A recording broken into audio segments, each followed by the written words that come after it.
live from Augusta. You're watching News 12 live at 5. The railroad crossing repairs have been a nightmare for drivers in Augusta this week, but there is good news as some of them start to finally reopen. Let's go now to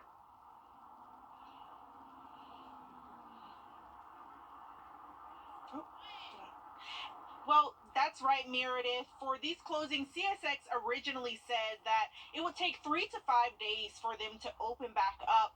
But the one at Riverwatch Parkway and Alexander Drive and at Riverwatch Parkway and Clawson Road are back open. But as you can see here behind me, there's still some road closed signs going all around Augusta and Columbia County. Right now, the open crossings in Richmond County are at 11th Street, 12th Street, Broad Street, Alexander Drive, and in Columbia County, Hardy McManus Road and Industrial Park Drive are open. CSX says they expect the following closures to continue into tomorrow at St. Sebastian Way, where I am now, Stevens Creek Road, Pleasant Home Road, Baston Road, Iron and Steel Drive, and Hightower Drive. Now, we did ask CSX if these openings are going to happen, if they're going to open one by one, but we haven't gotten a response back yet, and we'll let you know when we learn more about that. But we will update you as soon as we learn more about what the time frame will be for these crossings to be open. Taylor. It has been such a headache for drivers all week long, so hopefully they will soon be open all over the area. It's been nice having at least one of them open so far. The Emmanuel County Sheriff's Office has just arrested a suspect accused of running over a 5-year-old. Now, this is near Outler Circle in North Emmanuel County. They say Joshua Purvis, he is from Kite, Georgia, ran over the child last night. The Sheriff's Office says the child is in critical condition. Another suspect arrested, this one in connection to the death of a person at the East Boundary apartment yesterday. That victim is 28-year-old Wanya Ryan. The Richmond County Sheriff's Office arrested Cornelius Sims today. They say he fired several shots into the living room of the apartment. It was foggy this morning, but the sun came out and brightened up the day. And really, Riley, it hasn't been a bad day at all. Not whatsoever. It's been beautiful out there. We've seen temperatures actually get back into the 60s this afternoon, so feeling a little bit warmer than the brief cool down we saw yesterday. A lot of sunshine out there, just a really nice day to be outside. You can see temperatures across the southeast have been hitting the 60s in Atlanta, Athens, all the way down to Macon, over to Birmingham, Greenville. Just some really nice weather across the southeast, all thanks to high pressure. So this is bringing us nice dry conditions. Lighter winds today, not overly breezy. You can see a few clouds will start to move in tonight, and that is expected to keep our temperatures above freezing as we head into the overnight. Through this evening, we'll just call it partly cloudy. These skies are going to stay with some clouds out there, but they're very thin clouds, so I still think we should be able to see the International Space Station tonight. This is going to be passing over the CS array starting at 7:09 p.m., only going to last 4 minutes, so you do have to be pretty punctual with that time frame, but it should be visible to everyone. We're just hoping that the clouds do stay fairly thin. Heading into tonight, it's going to be cold, but above freezing, most likely the mid-30s if you're waking up early tomorrow morning. Have a full look at the weekend forecast for you in just a bit. Let's get a quick update on your First Alert traffic. And now, First Alert traffic.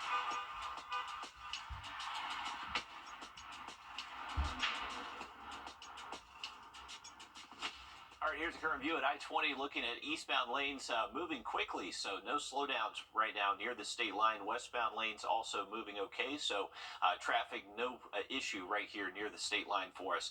Going out to Grovetown next, you can see that haze on the horizon, so there was a decent controlled burn over Fort Eisenhower earlier this afternoon, so a lot of that smoke just kind of filtering towards us here in Augusta. But traffic concerns, not a huge issue at the moment there. Looking at the overpass at Lewiston Road, have much more on the chance for rain late this weekend in just about 10 minutes. All right, thanks for that, Riley. The suspects wanted in connection for an apartment shooting in Allendale are in custody tonight. The Allendale Police Department says Mario Williams, Willie Williams, and Kendale Nix all turned themselves in yesterday. Investigators say the suspects tried to break in before shooting into the apartment, trying to kill those inside after a disagreement about children fighting when they got off a school bus. They also arrested Megan Carter on a felony charge. New Case details show that a fourth person, DeAndrea Yeomans, also turned herself in, but right now it's not clear what her relation is to this case. A second suspect arrested in connection to a shooting that injured one person outside a Warrenville bar.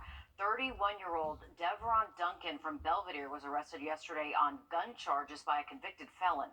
In January, Dwayne Wilson Jr. of North Augusta was arrested and charged with attempted murder. The shooting happened in September outside the Daily Dose bar. After being closed the last 3 days, Payne College reopened for in-person classes today. This morning, students and staff returned after a mass testing effort related to confirmed COVID cases with students. The college says students who tested positive will stay quarantined until being cleared by medical personnel. A push to allow adults in South Carolina to carry loaded guns without any training or a permit is now closer than ever to becoming reality. The state Senate just passed the permitless carry or constitutional carry bill after 2 weeks of long debate. Our State House reporter Mary Green has the details. When this debate started last week, it was unclear if there would be enough support to pass this bill, with a number of Republican senators opposed to removing the training requirement that exists in state law. But a late compromise now has this bill moving closer to the governor's desk. Right now, people who want to openly carry handguns in South Carolina have to complete training and obtain a concealed weapons permit. This bill would do away with those training and permitting requirements. Guns would still be banned in the same places they're currently not allowed, including schools, churches, and courthouses, and people could still obtain a concealed weapons permit if they wanted. That law-abiding citizen is now able to exercise their constitutional rights under the law without having to go to government for permission. An amendment proposed late Wednesday night by Senate Majority Leader Shane Massey, who opposed the removal of that training requirement, is what ultimately got this bill passed. It would also offer free gun training overseen by SLED at least twice a month in every county, add an extra penalty for people who don't have a concealed weapons permit and carry a gun where it's prohibited, and create a statewide marketing campaign to inform people of these increased penalties. Responsible gun owners know that training is important. Responsible gun owners are pursuing that already.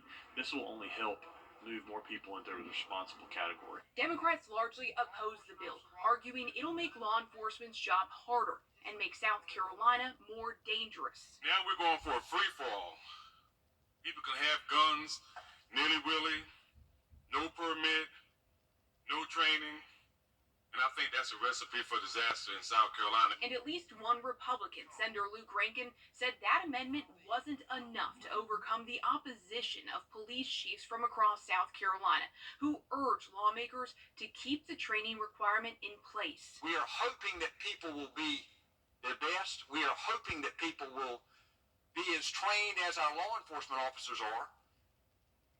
But that's a big hope, folks, and it's a big bet. This bill will next move back to the House of Representatives, which passed it last year. House members can either agree with senators' changes and send this bill straight to the governor, or they can try to work out a compromise to get to him instead. Reporting from the State House, I'm Mary Green. The bill also contains increased penalties for people who illegally carry guns, including felons who carry despite being legally prohibited from doing so, and people who have stolen guns. There was a vigil in Augusta today for those 3 fallen soldiers in Jordan. Specialist Brianna Our team has scored record results in the courtroom, and our Google rating is excellent. Injured in a wreck? Call me right now.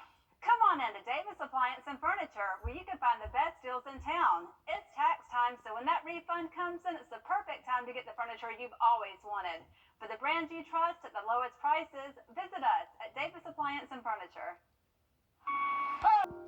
Hey kids, we want you to sketch the sky. Your drawing could be shown on the morning news, and you could win the chance to come on the air with Tim Strong. Ask your parents to go to wrdw.com/sketchthesky for more details. Sponsored by Hobbytown Augusta.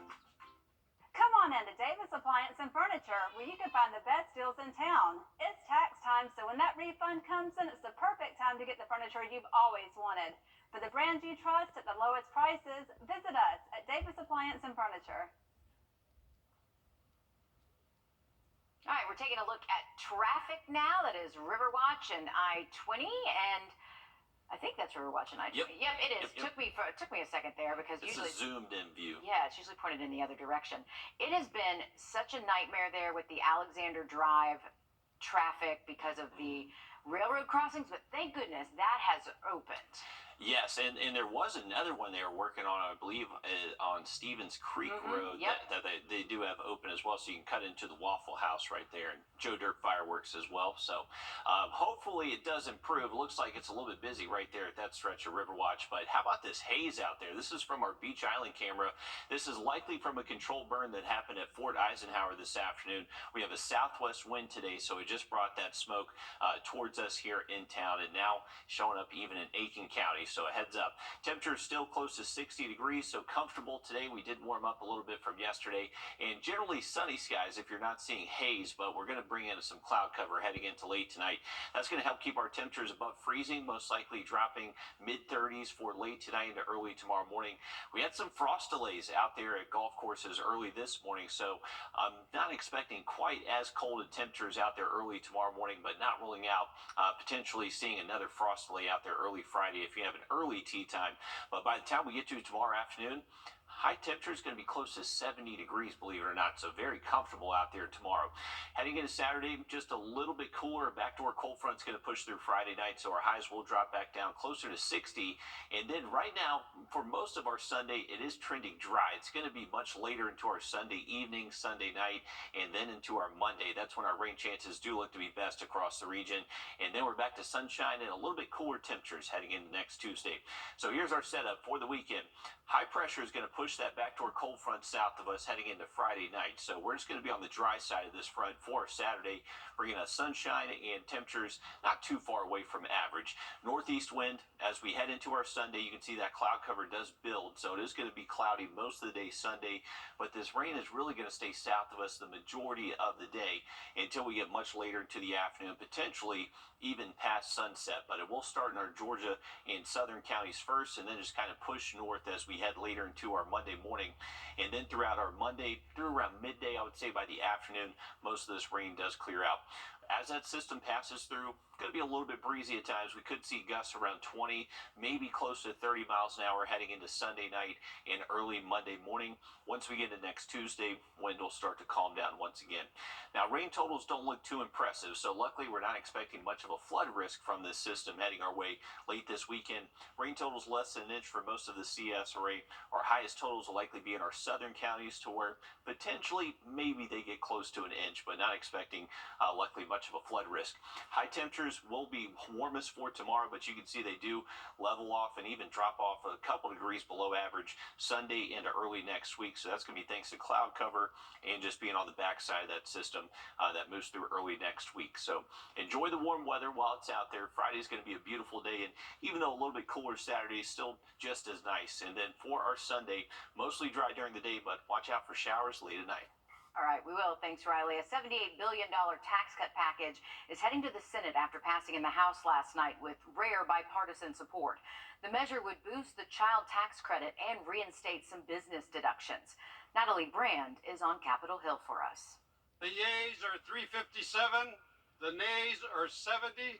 It's an issue that brought together Republicans and Democrats as the U.S. House overwhelmingly passed a $78 billion tax cut package that aims to help U.S. families, children, and businesses. You know, I've been told that a half a loaf is better than none, but this isn't even a half a loaf.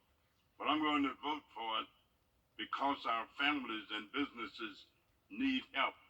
While not as generous as what was passed during the pandemic, the bill boosts the refundable part of the child tax credit from $1,600 to up to $2,000 by 2025. It would also reinstate some business deductions, including those connected to research and development. Each of these policies will help American businesses grow, create jobs, and sharpen their competitive advantage against China. This is obviously a very rare but nice bipartisan effort to see. John Buell of the Nonpartisan Tax Policy Center estimates all eligible households would see an average tax cut of around $680 if the Senate passes it by the April tax deadline. As you know, people very often live paycheck to paycheck. So for people who are lower income, who have multiple kids, those are the people who are probably going to see the biggest benefits from this. He says taxpayers who file early could still amend their filing if the bill gets to the president's desk. Some Senate Republicans have expressed reservations. Natalie Brandt, CBS News, Washington. The bill also offers tax relief to victims of wildfires and last year's Ohio train derailment. Alcohol sales have been approved for people at the UGA football games this fall. That long-awaited change allows fans of legal drinking age to buy beer during the game. The SEC lifted its ban on alcohol sales 5 years ago. First, it was Netflix. Now Hulu is cracking down on password sharing. When it will impact you. Next. First Alert Radar, powered by Jim Hudson Automotive Group.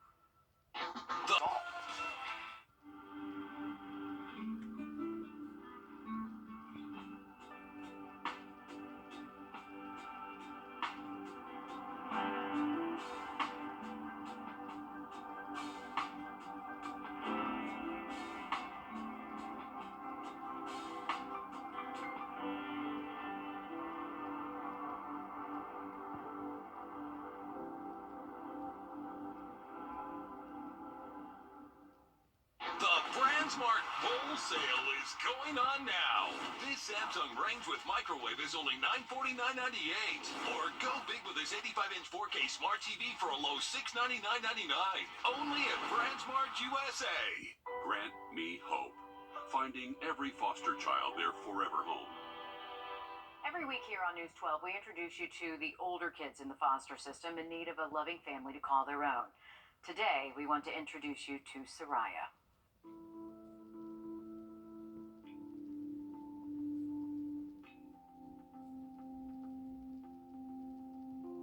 My name is Soraya and I'm 11 years old. When I was growing up like a little kid and I was doing cartwheels, round-offs, and splits, I like to do round-offs. I'm trying to work on my aerial, a back handspring. I'm trying to work on that, and it's hard doing a back handspring. When it comes to learning, I like math. When I grow up, I want to be a cheerleader because I watched some videos at school. I have a cheer team. Okay, my favorite color is red and black. My favorite music is kids pop because they make their own music and stuff. I would like to travel to North Pole because I want to see Santa. Rudolph, of course. My favorite time of year is Christmas. My favorite food is Takis. What adoption means to me is home for people like me. I am looking for a home. A big family, but not a really big family. My name is Soraya and I'm looking for a forever home.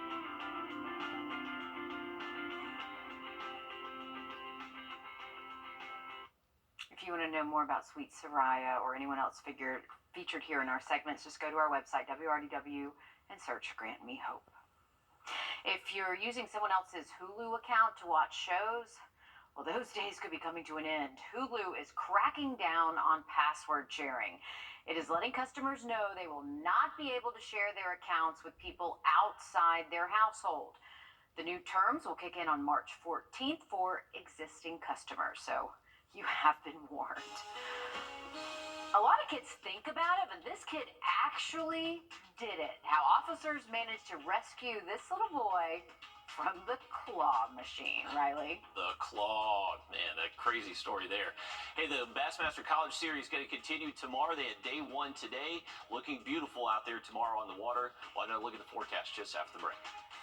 After a serious accident. Straight him up, straight him up. Discover his eyes. So, a 3-year-old boy had to be rescued after getting stuck in one of those claw machines. This was in an Australia shopping center. Body camera footage from the officers shows them trying to figure out how to get him out before they eventually had to smash the glass. Whoa. Yeah, to free the child. And yes, he got to keep the toy. I hope he got to keep a couple. Yeah. That had to be pretty scary. I would get claustrophobic in that. Yeah, scary, but at the same time, I don't know. Like you gotta be a little proud that you figured it out. I guess. I mean, it's got to be tempting if you're a little kid. You're that perfect size to go right in that door, and then you can just be like, hey, I got all the toys I could ever imagine. He's only 3. Exactly. So I'm glad he's okay. Yeah. That's pretty scary. They have to break the glass, but I guess that's the only way to get him out. But glad he got a toy out of it. Here's a look at downtown Augusta and the Augusta Canal, and you can see that smoky haze here across the downtown area. So this is found across a lot of the Augusta Metro, just thanks to a controlled burn earlier today over Fort Eisenhower. Our temperatures are close to 60 still. They'll quickly fall into the 50s here within the next hour, and we're looking to bring in a few clouds heading later into this evening and even much later tonight. But temperatures should stay in the 50s at least around 8, 9 o'clock, and then dropping into the 40s once we get closer to midnight. We do have a decent pass of the International Space Station happening tonight. That's going to be at 7:09 p.m. and just look towards the northwestern sky, and then it's just going to go across the sky and exit out of the eastern sky. But we should have mostly clear conditions once that's going on, but more clouds by daybreak Friday. But a beautiful day tomorrow with highs close to 70. I mean, it's Friday, so it'll be beautiful anyway. Can't beat it. We're back in a bit.